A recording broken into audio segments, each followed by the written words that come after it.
You're listening to the AfterBuzz TV Network, now the largest new media platform on the web, and your #1 source for after-show entertainment. Very good, Keith.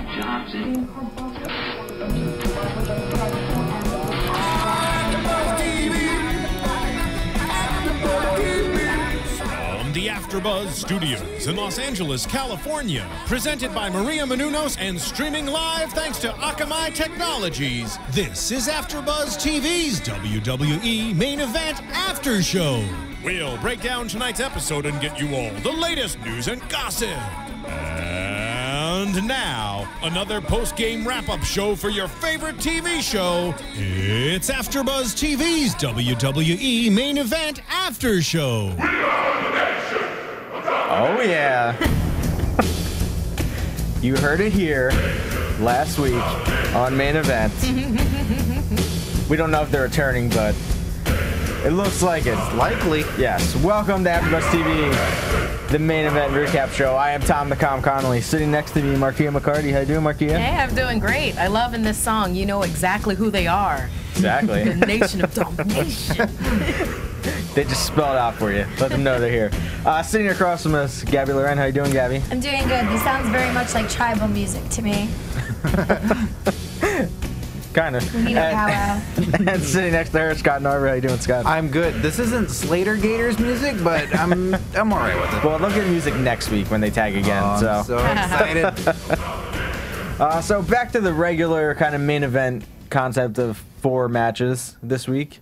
I thought 4 really good matches. Since over the last couple weeks, they haven't been, in my opinion, it's kind of been up and down. But Haven't been to your standard. no, I haven't. No, but it was announced on Raw that it was going to be Sheamus versus Rusev tonight in a non-title match. But then the show started, and now it was Swagger versus Rusev, which I'm fine with that. You know, they still have unfinished business from Battleground. That's the beauty of Raw and Hulu. They just cut all kinds of stuff and go, we'll change it. Yeah. Or the fact that it's USA versus Russia. We always have business with them. So Yeah. What's Ireland have to do with Russia? They're fine with them. Yeah, so that's at least going to be the main event for the night, which, like I said, I'm happy to see that. But the first match of the night, we see Seth Rollins come out with his Money in the Bank briefcase, facing Fandango. No ladies for Fandango. We didn't see them at all tonight. I guess they don't, want to come out and dance with Seth Rollins. well, I guess we'll have to get validation some other way. Yeah, I guess they'll have to find somebody else on SmackDown, I guess. I would think Zack Ryder won't let them go. That probably too. If you saw they do like the backstage thing after Raw, and there was an interview with Zack Ryder and the girls, and he was just like, "Oh no, I don't. You guys can stay here and hang out with me." He won his first match on Raw since 2012, gals. Wow. He hasn't won since That's horrible. 2012. So the streak, he beat his own streak, is what it's being touted as. Like, Wow. The new streak has been broken. Well, he needs to have a shirt like Brock Lesnar then. Yeah. Beat the streak. Yeah. I beat my streak. I'm shocked by that. 2012? Yeah, that's pretty bad. Wow. But I think they should run with it. They should go with it, I don't think Those even gals are- Kofi has lost that much. Or at least that long. Yeah. I give Man. him so much kudos for sticking in, because I probably would have quit by now. But let's get to this match. We see the recap from Battleground. Ambrose attacking Rollins, so they never had their match. Seth Rollins takes control at the beginning. There's no name for that move, but he kind of hits that like face buster onto the second turnbuckle as Fandango's in the corner. Then Rollins ends up takes more control. Fandango ends up fighting back, gets some roll ups, gets a nice roll up in the corner for 2. But that was kind of the end of it. Rollins threw him into the corner, then picked him up and hit the power bomb throw into the corner, and then hit the curb stomp after that. So Rollins gets the win, keeping himself strong. He has Plan B. We'll get to Plan C later. But overall, what did you guys think of the first match of the night? Well, for a first match starting out, it was fine. I enjoy Fandango just because he's got that touch of ridiculousness that's very fun in a wrestler. And then those purple Elvis pants. Who doesn't love that? I thought there were some really fun moves that they did in this, like when they were doing that backslide down into holding his shoulders down. Like there were they looked a bit hesitant. You know, they weren't very organic, but I love that they were trying new things with, you know, it wasn't just a distraction. It was actually, you know, just new moves to try to get somebody tagged out. I really appreciated that. But otherwise than that, it was just like, this is, you know, Fandango got fed to the wolves, basically. I knew what this match was going to be as soon as I saw Seth Rollins, you know, fresh from his baby oil shower. And then Fandango come out and be like, oh, okay. All right, so he's chum and Rollins is the shark. I have a lot of animal metaphors. But yeah, I ended up giving it a 2.25.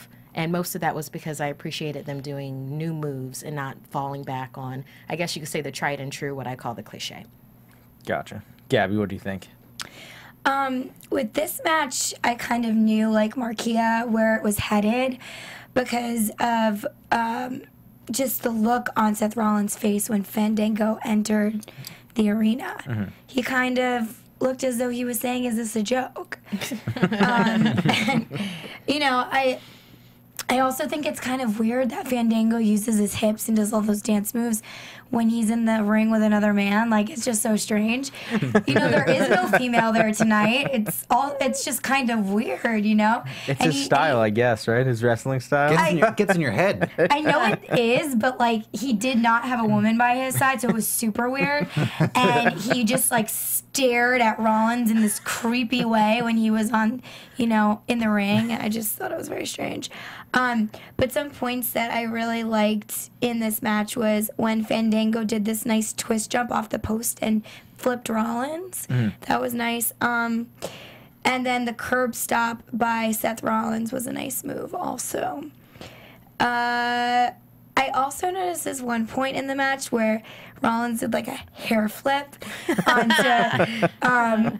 Fandango when he had him kind of locked, and you kind of heard the hair whip the skin on the mic. It was really funny. Overall, I gave it a 3.0 because it was good, but I wasn't wowed. Gotcha. Scott, what do you think? I really dug it for what it was. That there were all these unique moments in the match that, yeah, when Seth Rollins came out first, and then you see Fandango, and he reacts. He reacts like that, yeah, really? Oh, this is going to be an easy night. I like those little touches like that, that it's not just cookie cutter, you see this, that, and the other. I like the story that they told of Fandango is on a downslope, and so that's the continuity of he's lost the girls, and so he has no distraction at ringside, he has no upper hand, and he left that moment open for himself, and Rollins took him out, and he took him out fast. That once he had that moment, it just felt different from other squash matches that Rollins and Fandango, I think, told an interesting, quick story, and it served its purpose really well. So I gave it 111 dented briefcases. Nice. Yeah, his briefcase is getting pretty dented, though. Those are, it's great how dented they get over time, and they never change them out. No. They get really messed up. Ziggler's at the end was destroyed. But it's still, hey, I guess if that contract's still inside, then I don't remember Sandow's being that dented, but then he took a lot of care. Well, he had that new one. He like made that. The other one went into a river. Yeah. Oh. Yes. Yeah. Okay. And then he made that new one. And then when leather bound. When he did use it on Cena, it did get he destroyed it that night. So. But yeah, overall, I thought this was a good match to start off main event tonight. I do agree with you with, Fandango is definitely on a downward spiral, and I'm interested to see where this goes with him, especially now that he doesn't have the girls. Is he going to try to find another girl? Like, what's he going to do? Or try to stand on his own? Yeah, exactly. Or maybe go get repackaged into a new gimmick or something. I don't know. Oh, please I don't know if no. he's going to stay. I don't know if he's going to stay around. It's Honky Tonk Man for the new millennium. He could, if you've ever seen if you go back and watch his stuff when he was in NXT as like Johnny Curtis, that was his other name. He's actually really funny, and just if they just kind of let him go and just be himself, even when he's done stuff as Fandango on the mic, if they just let him go, he is really funny and entertaining. So, I mean, either way it'll work. But if he wants to kind of, I feel like if they want him to move up don't think Fandango is gonna be like. Could you see Fandango as world champion one day? Yes. No. See, Not there you at all. Not at all. But yeah, I gave it a 2.5 overall. Like I said, I thought it was a good match. Good way to start off the night to get the action going. Then we get a Raw recap of Plan C because I guess it was great editing if you watched Raw and then they showed this. It didn't happen like they showed it in this. Yeah. It was Triple H saying, John Cena's opponent for SummerSlam is, and in this it cut right to Brock Lesnar coming out, but really on Raw, it was Randy Orton that came out, and then Roman Reigns attacked him. Oh. Yeah. Like doing an Ambrose ambush Yes. kind of attack. Yeah. Exactly. And then Nice. they left and were fighting through the arena, and then Paul Heyman came out and announced Brock Lesnar. So clever editing by the WWE there. So yeah, Brock is now back. He's facing Cena. Heyman had an amazing promo like he always does to end Raw, and then Hunter and them shaking hands. So I don't know. I'm pumped about this. I think it's going to be a good match. I don't know. Is he going to break John Cena at SummerSlam? No. No. What do you think, Gabby? No. Oh, he's good. That is going to be a hard night's work right there. Like, that is not going to be easy. They've had their matches in the past. What is it? The Royal Rumble match from years ago. Yeah, a long time ago. That match is crazy brutal. And then the Extreme Rules from a couple of years ago. When he their first came back. match. Yeah, they bring out the best in each other of Clash of Styles, but it's a real brawl. And Brock is incredibly physical. And that's going to be a really exciting match. I think Brock's going to get it, but we'll see. It definitely, it's so exciting that in this time with one championship that all these matches mean so much more. That there's not a secondary championship that is lessened by all this. So this match means a ton. Yeah. So it's going to be really great. Yeah, and then if he does win, then do we have a part-time champion because he's not here all the time? Does he show up every week? No, that's why I think that he can't win. I mean, besides the fact that, he's going up against Cena. Cena doesn't really lose, not like lose, and unless there's an 8-year-old kid involved. In any case, Brock has like his own stuff going on, right? I mean, isn't he Ultimate Fighting Champion? No, or that was something before, UFC? not anymore. years ago. Oh, he doesn't do that anymore. No. Oh. Well, He's what does strictly he with have them. going on? Oh, just this. But For some reason, I thought I might have been confusing him with Batista, Oh, okay. that has all his other stuff. The going on Guardian of the side. Galaxy. Yes, Yeah. exactly. Yeah, that guy. So he's got a movie career to worry about. He can't be a WWE champion at the same time. He sure could have been. He sure could have been, but he was screwed over by Daniel Bryan and all his fans. Oh yes, that fiend, Daniel Bryan. How that dare him. He's I protecting our miss galaxy. so much. Where did he go? His neck couldn't hold up, right? Oh, Batista's neck is fine. Listen, It's fine. just go next week and see him in that movie, and you'll be fine. Okay. I will. You'll get I your will Batista be fill. seeing that movie. It's gonna be There's awesome. I will see no him problem. too. But See, I got Gabby's fire this week. What do you mean? Like last week about the divas and stuff. I'm all fired up. It's like Batista's fine, guys. Well, I wanted to make a little point based on people leaving, entering, doing other things in the WWE. Brie Bella's Instagram says that she's a former WWE diva. well, she got fired. Yeah, but like we were debating on whether that was a storyline or not. Oh, yeah, it is. But I think they do that more to cater to the storyline. I almost feel like she may not be coming back for a really long time. I don't know. I think she'll be coming back. SummerSlam. Yeah, huh? Really? From Yeah. what we saw later. Yeah. Yeah, that might be a good surprise appearance kind of a thing, especially if Stephanie McMahon is back by then, out on bail, obviously. She's out. Just so you guys know. I know everyone at home is really worried. Stephanie McMahon got out of jail at 4 a.m. in the morning. Triple H got there at 1 a.m., which was kind of weird because Raw ends at 11, and I don't know how far away the police station He is. had to get the It shouldn't money. take 2 hours to get to You gotta the get money. He eats probably all the time, so he's Oh my got God! You know what would have made a great storyline? If Triple H stole money in the bank to pay for Stephanie to get out of jail. That'd be funny. He cashes in a briefcase. He's like, I need this It's like, money. I need this. I need This the. is what's good for like, yeah. business. There's a contract and there's no cashing. Oh, that's right. It's just a clever name. All right, so Hits let's up get to JBL for money. Alberto Del Rio. Yeah. Like, what, you got cash on you? Can I have some cash? I thought it was great. Del Rio is made of cash. Yeah, we're on. Well, when Stephanie, well, we'll talk about it later. But what happened after that happened? Yes. After Stephanie got arrested. Let's get to the second match of the night.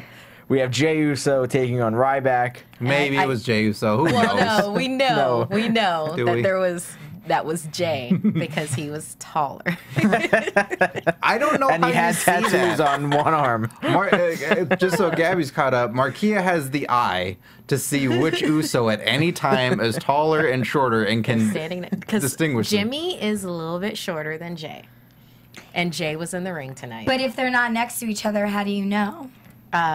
Because One has Jay's tattoos the on one attractive arm. one. The I don't other know. has tattoos on two arms. I don't know. All right, so the Usos are now handing out bandanas. You saw that to the audience, kind of like the the Rey Mysterio masks and John Cena wristbands. Ooh. Yeah, I So- saw Ryback trying to grab the Usos bandana. He was making a draw. He has for a that. hat. He has a the beanies. Yeah, he has those. He doesn't need a bandana too. I think they're Is he germaphobes. robbing a bank? The Usos. Oh, they didn't do their dance. No, they didn't. I was surprised by that, but Yeah. Oh, Yeah. yeah, I missed that. maybe Yeah. they didn't have enough time, or it was just like, it's a singles match, not a tag team. I did find it interesting though. I think that's when the outcome. Yep, probably. Yeah, that may be. Superstitious. They have to do their dance to win a match. It's a ritual. Yeah. But Jay was in control for the majority of the match. And then Axel got on the corner, distracted Jay. Jimmy came flying over, taking out Axel. But Ryback was able to squash Jay in the corner. Then when he turned around, he hit the meat hook clothesline to get the win. This was a very fast match, I thought. Ryback, gets the win. And then at the end, they're signaling that they want, a shot at the tag team for the belts, which I think is, they deserve it. They've beaten a lot of teams along the way. So, but like I said, this was a very fast match, I thought. What did you guys think of this match? Well, with this match, I haven't been doing this long enough to start becoming cynical. But when I saw Just wait. It'll come around. Yeah. when I saw that it was Jay versus Ryback, I was like, what? This isn't at least a handicap match of the two Usos versus Ryback, because he's gigantic. He's a walking human refrigerator, and Jay's spry and he's muscular, but it's going up against Bluto, which is basically what he's doing. And I saw it for what it was when I saw that they're matched up. I'm like, oh, okay, they're going to try to get a shot at a tag team match, which means Jay has to lose. And I don't want to become cynical about wrestling. But in any case, with this match, I thought it was mismatched, seeing Ryback, thundering around in the ring, and then like tossing Jay around, and it didn't seem like Jay was overwhelmed, but there was a definite outcome to this. Like I never once thought that Jay would win it. And that kind of ruined it for me a little bit. But I understand that it is part of a storyline. It's going to it's going to lead on to other bigger and better matches, like the tag team. So for that reason, I gave it a 2.75. But just because it's like this match leads on to other bigger and better things. Gotcha. Yeah. Gabby, what'd you think? I want to know where the 0.5 comes from. It was a 2.75. Well, 0.75, my bad. Where Yeah. does that come from? The voice of well, it was like 1.75 for what it was for like with the wrestling and me being cynical, and then it got an extra point for the fact that this is moving on to something else. Gotcha. What a strange So, system. 2.75. That's so Hey, serious. Oh, I'm sorry. You don't like my system, I don't understand Scott? it. It's weird. It's weirder than Scott's system. Thank you. Anyways, what I thought about this match, well, Ryback looked at Jay with a WTF face when he was doing his dance moves. I don't know, it was like a wave or a snake, whatever you want to call it. And that kind of gave it away for me that Ryback's probably going to win, because he's like, this guy's ridiculous. No competition. I enjoyed the moments when there was a butt to Ryback's face. Oh, in the It was corner. interesting. Yep. Mhm. Yeah, in the Yeah. corner. I love how like all I have to say is butt and face, and you know exactly what I'm talking about. Also, this part wasn't that great. These are the things I didn't like, but Ryback kicked Jay, I think, around 7 times, but it didn't look too forceful. It looked like he was kind of faking it out, and I didn't really appreciate that because it was a little obvious to me that it didn't hurt. And then also, I noticed that Ryback was bleeding on his left shoulder towards the end. There was a close-up shot and a replay, and he had like a cut with blood. Oh, wow. So he was a little injured. And then when Ryback was exiting the arena, he's like, done. And I appreciated that moment because it was forceful and aggressive. And he reminded me of a meathead from New York. So I gave it a 3.0 for entertainment. Was the .0 for Ryback being? The .0 is because you cannot beat the 0. Gotcha. Scott, what There's no points extra there. I thought it was all right. It was quick for something that has much more down the line. Like Rollins and Fandango is one thing where this isn't going to follow up in any way. It's just a story of Seth Rollins and Fandango sort of on their separate paths. This is going to lead to something. So, yeah, Ryback took him out quick. I assume we'll see a different story with the other Uso fighting Curtis Axel, where it's a little bit more believable if he's going to take him out. And yeah, like you were saying, Markeia, maybe that leads to the story of they have to, pinpoint Curtis because Ryback's too hard to take out. But we saw him take out the Wyatts, so I don't know. I'm surprised they didn't have a little bit more back and forth after everything they've gone through with the Wyatts, either playing up the injury, that maybe they're too vulnerable at this point, or he got really close to beating Ryback, but then Ryback gets him in the end, giving them a little bit more credibility after all these epic battles we've seen. It was a little quick. So I gave it 11 unwanted beanies. Gotcha. Yeah, I agree with you that they should have built it up more of like, they just went through a 2 out of 3 falls match. Did they wrestle on Raw? Monday? I don't think they did. No, I don't think they wrestled on Raw. So this is the first time they've been in the ring since. So, yeah, they definitely could have played it up more. It was very fast. But I do, I see overall the big picture of leading to a shot for Ryback, so which I feel like they've deserved for a couple months now. At least give them a shot, see what they can do, against the Usos. I think they could have good matches with them. And Ryback seems to be kind of getting more of like face reaction, especially when he's doing like the feed me more with the clothesline in the corner, which he hasn't, I mean, that was like over a year ago. I was like, was that my fault? But yeah, I gave it a 2.5. Like I said, good. It was a little too fast, but it's leading to more things. Did you guys notice that they kind of struggled with the kickouts? No. The Usos? Even Ryback, actually, it seemed like he's so big that when he couldn't really get up as easily. He wasn't very quick, I guess, would be the better word. I'm sure. Yeah. Trying to get up over and over and over again. Yeah. Many years. I couldn't do it. Yeah, No. I mean, that's a lot of Zack Ryder couldn't do it on Raw forever. He couldn't kick out. Call back. Hey, he's lucky that foot wasn't on the rope. Then we go to the our favorite segment, Go Behind with Renee Young, with Heath Slater and Titus O'Neil. Slater says that they're the new greatest tag team ever. Slater Gator! Yeah, Slater Gator. Oh my Hashtag Slater God. Gator. Titus says they're not a team and tells Slater to follow his lead tonight. It's terrible attitude. I know, right? And then he Terrible walks away, I and found Slater it so says, fun. "Yeah." He says so Titus fun. didn't mean that, and then he promises to make Titus a believer. And I wrote that Slater Gator is born. Here on Main Slater Event. Gator! Oh my So Those are great. Like if getting two guys that are just total mismatches and just seeing what they do on camera. Like you got a minute and a half, go.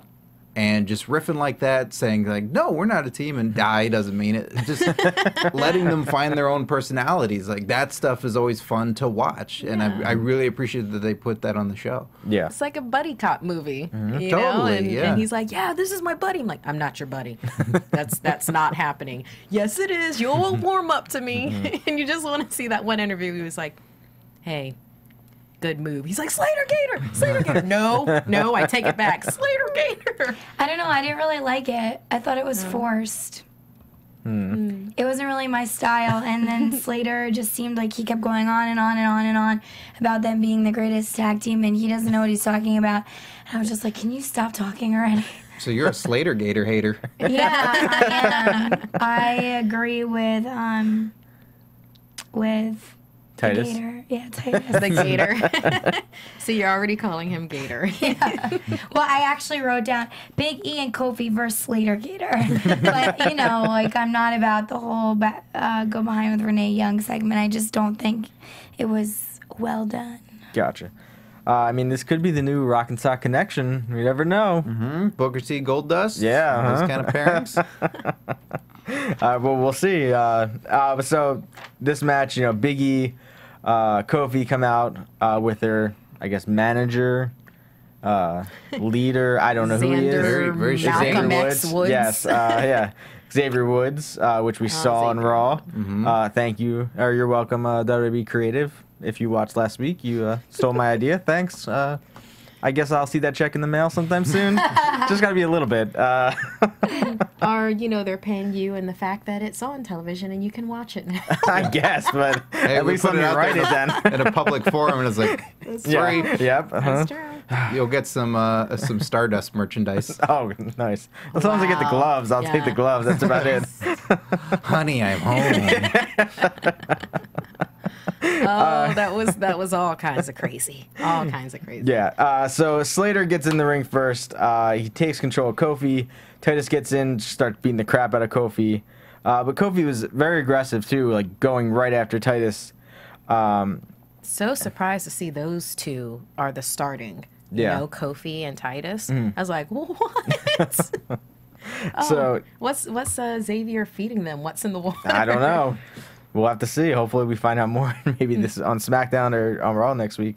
But then Slater ends up tagging himself back in. And then as Kofi's on the ground, Xavier Woods is over there yelling at Kofi, get over here, tag him, like tagging Big E. He finally gets the tag, and Big E just comes and destroys Titus O'Neil. And then I guess it's kind of like their finishing move now, or at least something to try now, where he, slams Titus on his knee, holds him down. Kofi gets on the top rope and hits like a double stomp on his chest. Yeah, eat your heart out, Demolition. Yeah. They used to do that move where one of them would be on the second rope and do a diving elbow onto the guy laid across. Oof. And so that used to be devastating back in the day. But now Kofi jumps onto the guy and lands on his body, Yeah. which is even more devastating. And then as Slater was laying on the ground, Xavier's yelling at him, "Get Slater, get him!" So they get Slater. They do the same to him, and then he tells them like stack him up. So he stacks them up, pins them both, and Slater Gator did not get a win in their first match together, sadly. But I'm very happy that Big E and Kofi got the win. But what do you guys think of this match? I really enjoyed this match. It was. I liked Slater Gator. I liked that they didn't just throw two people in, and be like, this is the tag team now. It was like there was effort that was put towards making it like this is a whole, even though it wasn't really a whole, but this is a whole, and they're going to be going up against, Big E and Kofi, and I hope that they get a name soon so that we can call them something. I really loved Xavier Woods as like the manager that could, who's full of spunk and funk, and he's like funky spunky or whatever. Not the Funkasaurus, though. Yes, it's not that. Or the Spunkosaurus. No, Yeah. no, not that either. But I enjoyed that. I enjoyed his almost maniacal coaching from the sidelines. It was very Lana for me. It kind of reminded me of Zeb Coulter a little bit too. I really appreciated it. And then how well Big E and Kofi are working together, like as a tag team. I'm loving that. I love that new finishing move. I want a name for it. I couldn't think of anything like K-splosion. That's all I could for like Kofi and Big E explosion. So I hope they come up with something better. But yeah, I understand the limits of the whole Slater Gator tag team. That's not a tag team that you put up against other tag teams to win. But I still appreciate it. And I love that they're doing something with Titus. So I hope there's more Slater Gator in the future. But I really enjoyed this for like storyline stuff. I enjoyed the moves that were going on within the actual match, and I ended up giving it a 3.5. It was almost a 3.75, and then I was like, it's a 3.5 match. Gotcha. Gabby, what'd you think? With this match, it seemed as though the Slater Gator team was going to win in the beginning because of how strong Titus is. He was literally throwing Kofi around like a rag doll. And Titus, to me, seems almost as if he's an NBA player. He's tall and built. He's got that same physique and has a lot of strength. He used to play football, I think. Oh, really? Okay, I figured. Yeah. He seems like he's like that kind of sports body. When Slater tagged himself in, to me, I totally predicted what was going to happen again for the third time tonight. I had then a feeling that Biggie and Kofi were going to win because in a match, you kind of need team player attitude.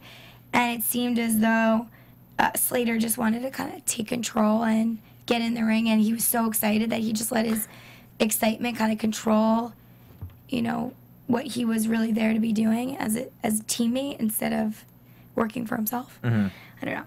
And then it seemed as though Biggie struggled a little bit when he had Titus, and I don't know that move that they do where the knee is up and is it a backbreaker? Yeah. Yeah, so the backbreaker, it seems like he almost lost his balance there a little bit. I don't know if you guys noticed that, but he kind of wobbled a little bit like he was about to fall over. And then Biggie at the end finished with like a stack, but I don't really think that's right. I feel like that's shameful. Well, that's what it's supposed to be. Yeah. It's supposed to be them, like, you know, taking control and, you know, proving they're, like, dominant. So pumped up by Xavier I get Woods. it, but it makes me sad because I'm just like, that's so not right. Have respect. Well, you're a Slater Gator hater. I know, but I don't know. It's hard. It's rough because I'm not really fans of either of these groups in general. But, so, like, I'm kind of torn between who I favor and who I don't. But I don't really like the name Slater Gator, and I don't like their interview with Renee Young. Give it a 2.2. Gotcha. Scott, what'd you think? I really liked a lot of this. I like the fact that I think Slater Gator will be short-lived as much as I enjoy it. Jumping on your prediction of, you know, you called, Tom, that there would be a Nation of Domination. That would be really cool to see. I think Titus being in the mix of this, that he will be the next member to join up with that. And that being a part of, like, he's being paired with someone he doesn't want to be paired with. And then they're losing and getting shamed. That's what I see happening. I thought it was fun that the crowd was chanting Slater Gator. That just that alone, WWE is the power of just putting things together, seeing if you can make something happen. And yeah, that's the kind of cool thing is the statistics right here. It's like 3 out of 4. 3 out of 4 dug it and probably would have chanted that night. And one's like, no, next act. You know, that's the beauty. But that's the beauty of wrestling. Like, not everybody has to be in on it, but it got a reaction. So yeah, when you see guys in the back and you don't know what to do with them, like, just try it, pair them up, do something, like throw them in a group together. So it was really cool to see, and I think it's a really good spot for Xavier Woods that he's really getting to shine. He's really getting to talk and do something that he hasn't been done. He's been thrown in these matches with giants and been told to hang, and that's not been his strong suit. Like, he is a charismatic guy, and now he's getting to do that.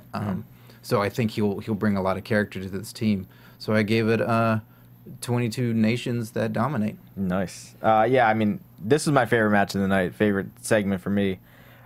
Just overall, I like, you know, Big E and Kofi being very aggressive in the ring. We haven't, like, I feel like we never see that from Kofi ever. So Yeah, it was, no. like, when he hit the Trouble in Paradise at the end, I was like, I'm sitting there fantastic. watching it, and I was like, oh, I was like, that was out of nowhere. like that's how it should be. Most of the time, you're like, oh, he's gonna hit Trouble in Paradise, and he hits it. But that was just like, oh crap, he just took Slater out, and then you know, and then they just destroyed Titus. And when I first saw this match, I thought it was gonna just come down to them all just destroying Slater in the ring and Titus joining them. But I like the idea of let's play this out a little bit, have them, make them be a team, Slater Gator, and then them going to him being like, no, you need to be with us. You need to be in this group because you're not being treated right. You shouldn't be with him. You need to be, I like that idea. I don't know. I'm excited for this whole angle to see what happens with it. I hope it gets, catches on and becomes, big. And if hopefully they can find some other guys that can, feud with them and they can make their own stable. Like, if you look back on the, the Attitude Era, which everyone loves, you had like the Nation and DX, that was feuding. And like, when you look at those groups, how many people out of those groups are like the main, great people in the, I'm trying to think what I want to say, but like it made Hall stars. of Famers and stuff. Yes, that's what it. Yeah, it made stars. You had them feuding with each other. It gave them a chance to do all these classic vignettes, and you found out who brought the best out of each other. Yep. And then we ended up getting from those groups, we had Triple H and The Rock, who were heading up both groups, and then they had classic matches, and then not to mention all the other guys. So, and The Rock wasn't even the leader of Nation of Domination at first. He was just a member, and then he became out. and then he became the leader. So, it's just a matter of them giving these guys a shot. Let's just get these groups going. You already have the Wyatts. You had the Shield. We need to Why not have fill those another voids. trio? Exactly. Have Titus join Nation of Domination, and then put together another group. I think that's a great idea. Yeah. It's fantastic. Say that to the camera so WWE Yeah, can hear you. So next week Titus will join on Raw, and then Mark Henry will come back the following week, and then be revealed as like their leader. So that's what I'm saying is gonna happen. You should also give them your address so that they can mail you the check. yeah, that's true. Oh, Give your address publicly. They can tweet me for the address. I'm not just gonna give it That out on seems. here. You get so many tweets, Tom. You P.O. won't see it. Box. Come on. What did you rate it? I gave it a 3.75. So I thought it was really good. I liked everything about it. The other potential exciting thing was that moment on the ramp with Xavier behind them and Big E and Kofi standing there was, oh my God, they may actually have character development, Big E and Kofi, after all this time. that too. Like, Oh, Kofi man. had this great look on his face of like, I think it's finally going to happen. Like, people will be invested in me for a purpose, which would be great. I've been waiting for that forever. Yeah. Like, you can do as many stunts as you like, and we all like them. And I like Kofi. I've liked Kofi for a while. Yeah, but who are you? Exactly. Like, what is your purpose? Yeah, what's your story, man? Those are harsh. Who are you? What is your purpose? Well, they're talking he's to been there for- WWE more than him. It's just been a one-dimensional character forever, and that only goes so far. Where it's like, I want to be invested in the person. No, You know what? Arrest Stephanie McMahon again. okay, She's responsible. All right, fine. See you guys. I'll arrest her. He's like, wait, why You wouldn't. would I arrest I'll Stephanie? do it. I'm a deputy of the law. I can do these things. So then we go backstage and we see Zeb and Swagger. Zeb telling Swagger, Swagger. Yes. Swagger, that if a real American gave up in the first sign of struggle, it wouldn't be right. He wants everyone to notice that what flag is going to be waved after tonight. And then we see another go behind with Renee and Slater Gator. Titus calls Heath dead weight and says that they're done as a team. Titus leaves. Slater says Titus didn't mean that. And Slater says that they have chemistry and will be a team again. So Slater Gator. yeah, it's continuing. Then we get to It's like a barbarian and his bard. It's fantastic. Then we get to the Raw recap of Stephanie McMahon. For some reason, Brie was there, I guess, to support her sister. Just happened to show up at Raw and get on camera. Was able to be in the audience, but grab the microphone and cut a promo. Was she wearing her own shirt? I forget, the shirt that she was wearing. I don't know what Was it that was. just in my head where I'm like, she's wearing a Bella Twin shirt? I don't. I think it was just a shirt, like just some cool Okay. design shirt. But the part that was the best was that before she grabbed the mic and she was like, "Oh, you're so pathetic. You're such a bitch," and it was like you couldn't really hear it, but it just made but the crowd could kind of hear it, so they were like, "Oh," like you were just that made it better than I feel like when she got actually on the mic. So And she Stephanie slapped her. Yeah, and Stephanie slapped the crap out of her, and so Brie got escorted out of the arena, I guess kicked out. Then after Stephanie introduced Flow Rider, that happened, and then but so she gets arrested, gets taken to jail. Was in there for a couple hours, but she's all right. She's a little, tired and Just just for wear. Yeah. Oh, you know this personally? Yeah. Well, Following her vines. Yeah, me and Yes. Triple H. We talk all the time. What do you? pulled the segment off really great on Raw. That they did that slow build of she was there, she was in the ring, and then she walked out. They cut to the commentators. I love it when they don't do it so by the formula. They were at the commentator table, and then they start looking in the direction of something's happening over there, and then the cameras work their way over to it. It wasn't just the next stage stunt to happen. And then it's the slow build of, you're Stephanie McMahon, like, yeah, what's the big deal? And, well, we need to talk to you. Did you slap Brie Bella? Like, well, who are you? What's going on? Let me see your badge. Let me see your badge. And the crowd's percolating. It's like, well, you're under arrest. And then when that happened, the crowd's just going like, yeah. It was great. It was like the Attitude Era with Vince and Stone Cold. That those moments of you're wanting. They've built this up so long with Brie and Stephanie, and it really means something. All this payoff of you can't wait to see these two get in the ring, and it's really going to be a marquee match between these two divas. Yeah. Ooh. The only thing I thought was weird was that Brie showed up as she was getting arrested, and I was upset with that just because she was apparently escorted out of the building, so. She shouldn't have showed up. Like it would have meant. I feel like it would have meant a little more if she just wasn't there, and it would have just been Stephanie getting arrested, than her having to show up and like get in her face when you were already kicked out of the building. How did you get back in? It's just like, more like it was perfect except for this part. exactly. Yes. Sorry, I have to nitpick that. Us, That's fine. us It's totally nerds valid. never But that's do like- that, but that's like- Markeia. Your opinion's Never valid. happens. It's just- But that's one of those so weird funny. things of she wouldn't have been there anyway. So I don't get what I knew she showed up because it was on camera. But Do you Come think on. that maybe they just left something out on camera, but the people in the audience actually saw a different part of the story of her getting back over there? Like No. maybe she had to point out who it Yeah, was. like maybe. Oh. Yeah, maybe exactly. That's why she's there. that okay. Something that I can, you I don't can go need along with She's to that. the have on the Stephanie ring. McMahon that slapped me. That's the It was one. her. The We one just in the red showed 20 dress. replays of it all night. She had to identify the Yes. Well, maybe suspect. maybe she hopped around. They're like, "Hey, whoa, you can't be here." Like, no, I'm Nikki. Oh, okay. Maybe that too. That's a good point. That would have actually been really funny. Yeah, she should stuff her shirt and then hop around and then fight Stephanie, and then like the reveal, like, "Ha, I was Brie all along." Yeah, I don't know, she but- pulls shoulder pads out of her shirt. What did you guys think of Stephanie getting arrested?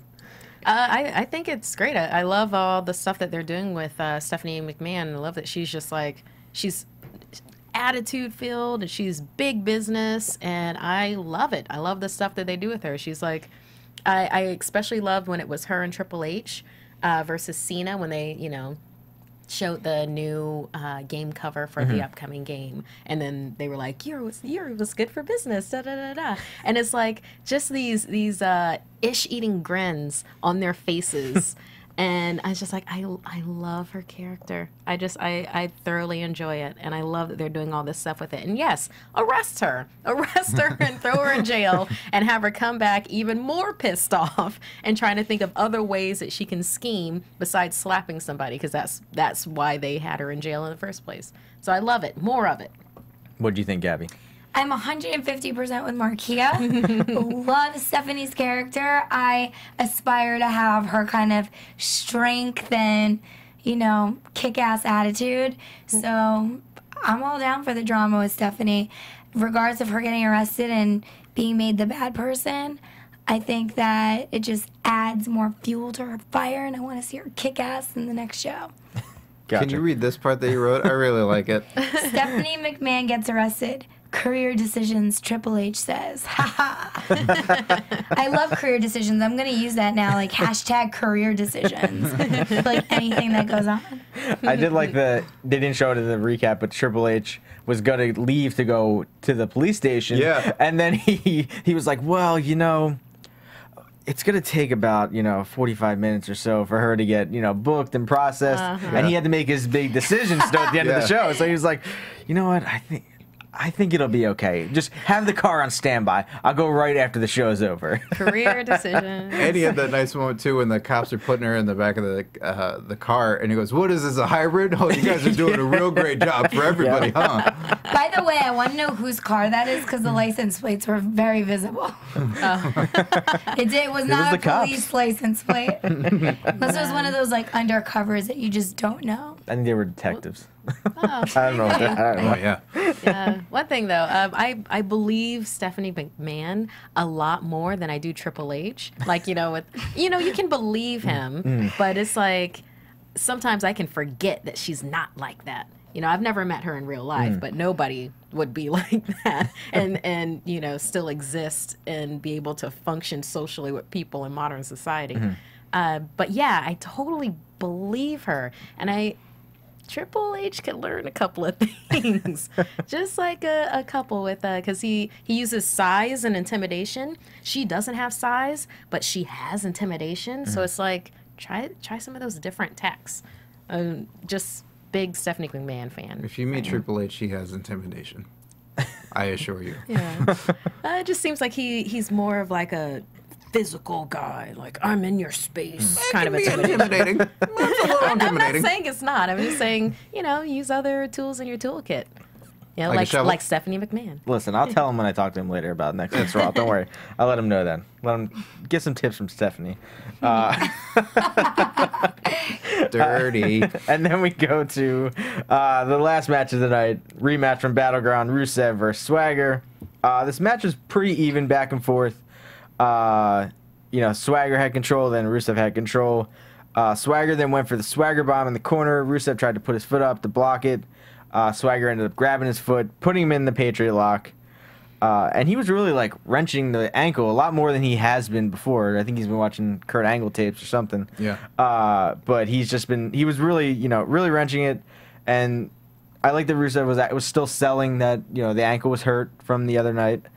And then Rusev was able to get to the ropes, got out of the ring. Swagger went outside and attacked him. I thought it was going to be the same kind of thing as what happened in the pay-per-view, but did he put the ankle lock on again outside the ring? Yeah. Okay, he put it on, he got away, and then he grabbed the flag, hit him with the flag to get the disqualification. So Swagger gets the win by DQ.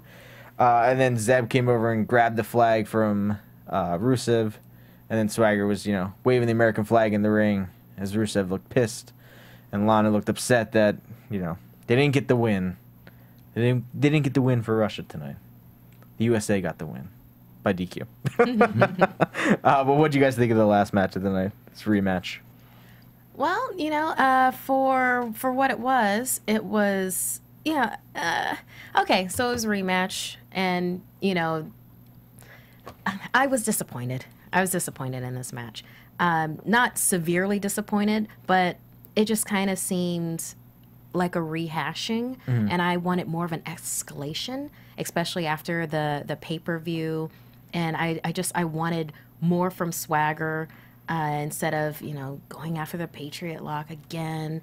And, you know, he got it, and that was fun with, like, how he was wrenching it. And like you said, Tom, it was sold very well. It's just, come on. I know you have way more moves than that. And I just hate that he's going for that one first the entire time. It's like if Kofi just did Trouble in Paradise, like, time after time after time in the ring, hoping to land one to end the match. Yeah. I want more.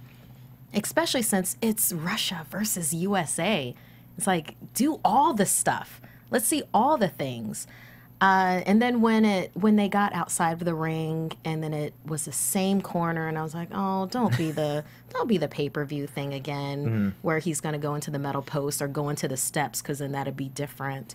And I didn't really believe that Rusev lost his cool enough to grab that flag and start hitting Swagger with it to get the DQ. I didn't believe that. Rusev has been so controlled. He's been maintained by Lana. You know, he's so trained. She got him, during the pay-per-view to drag Swagger back in and put him in an accolade when the guy was already out. You know, and would not let up until Lana said let up. But he's going to grab this flag and just start swinging? I didn't believe it. But then on the other hand, it's like, oh, it's kind of cool that Rusev can lose his cool. I just wish that it had been sold a little better. Maybe if the match had been longer, maybe if there was more intensity, I could have bought that Rusev would do that. But in this instance, I just couldn't. But yay, USA won. Even if it was with a DQ, there's no asterisk next to a W. So I'd like for this to continue. let's see more between Rusev and Swagger, more intensity, more sidelines, more story, because I was kind of disappointed in this match. But because it's going to lead on to bigger and better things, I ended up giving it a 3.25. Gotcha. Gabby, what'd you think? Okay, so I haven't seen too many Rusev matches. Does he always wrestle without shoes? Mm-hmm.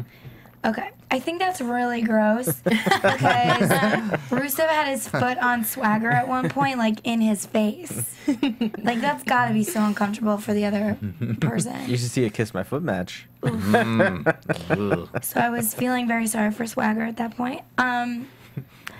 When Rusev had the arm kind of locked, I guess it was Swagger's arm. When he had him like on the ground? Yeah. Yeah. Mm-hmm. It reminded me of a Thai massage.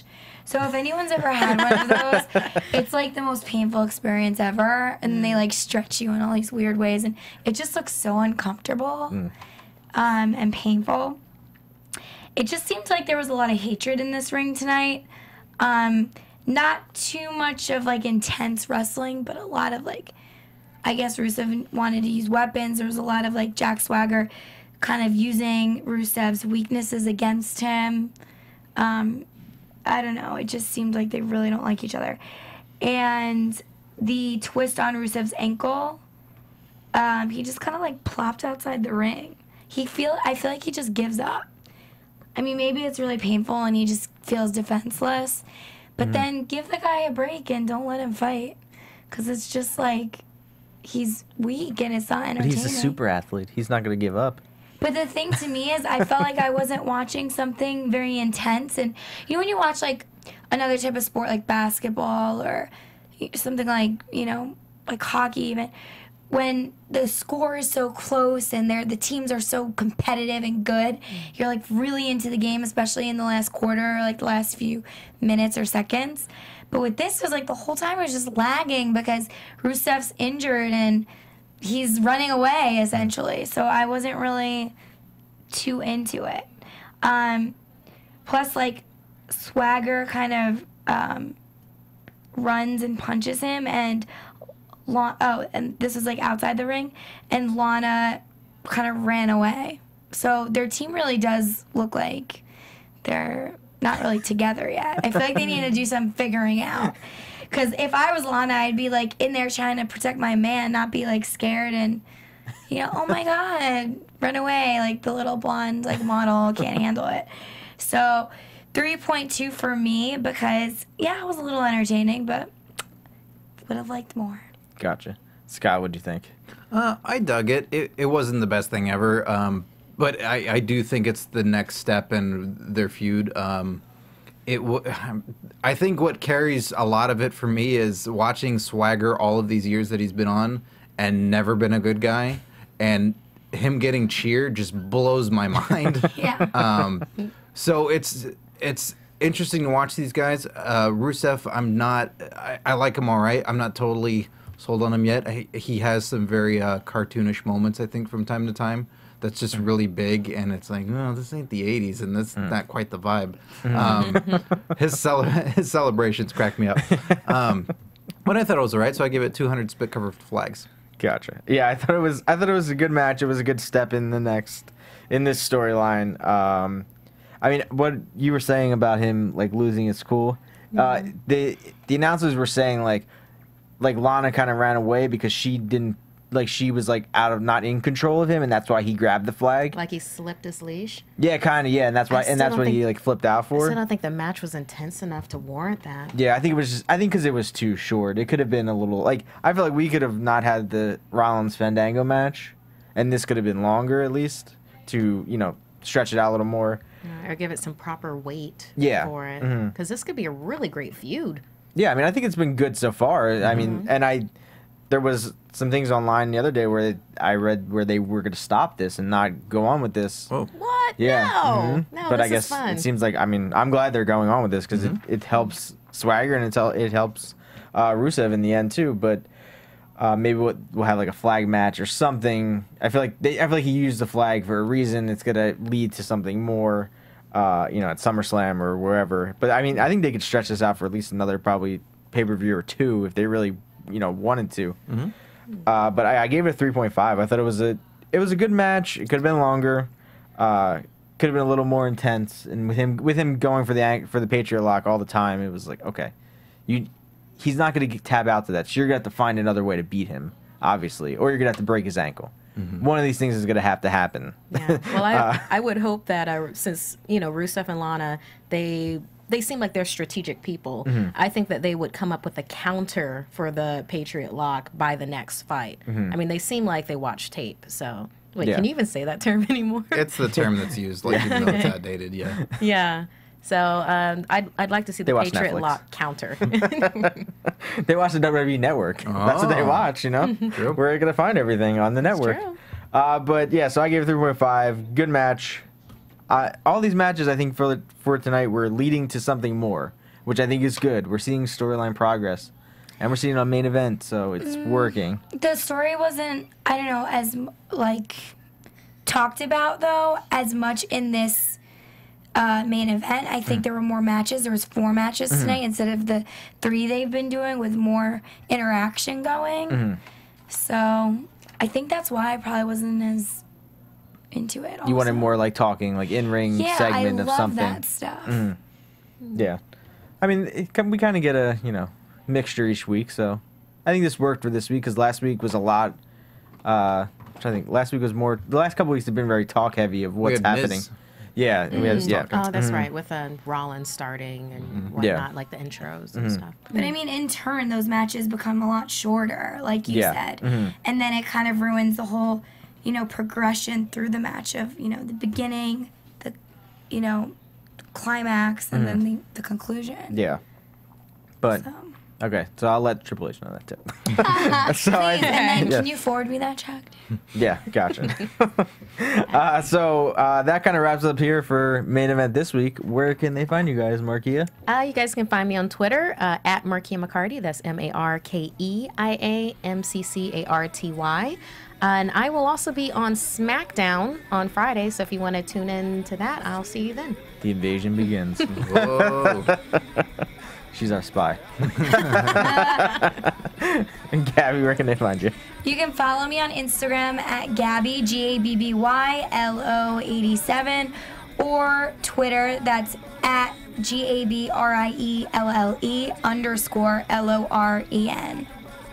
Scott, where can they find you? You can follow me at Curtain Jerks on Twitter. You can listen to my comedy wrestling podcast, Curtain Jerks, which we have special guest Booker T this week. So that's really exciting. We're on SoundCloud and iTunes, and also On Your Mark comedy shoot interview show. You might recognize a little somebody in there. And Matt Hardy is the season finale guest on there. So that's www.youtube.com/onyourmarkshow. I think you guys will really enjoy it. Yeah, that Cousin Cedar guy. He's really funny. Check him out. And you guys How about you, Tom? You guys can find me on Twitter at TomTheCom. And, next week here for Main Event. And we'll see you guys next week. From executive producers Markeia McCarty, Kevin Undergaro, Phil Svitek, and the entire AfterBuzz TV staff, we would like to thank you for listening to the AfterBuzz TV network. To watch or listen to other after shows and post comments or questions, be sure to visit AfterBuzzTV.com. I'm Sir Richard Wentworth, and this has been a presentation of AfterBuzz TV. Buzz you later. The views expressed herein are those of the hosts only and do not necessarily reflect the views of AfterBuzz TV or its owners or principals. Thank you for watching AfterBuzz TV on YouTube. For more of your favorite after shows and interviews, subscribe to our channel here, and be sure to share your opinion on the episode in the comment section below here. We'd love to see what you guys are buzzing about. Thanks again. Buzz you later.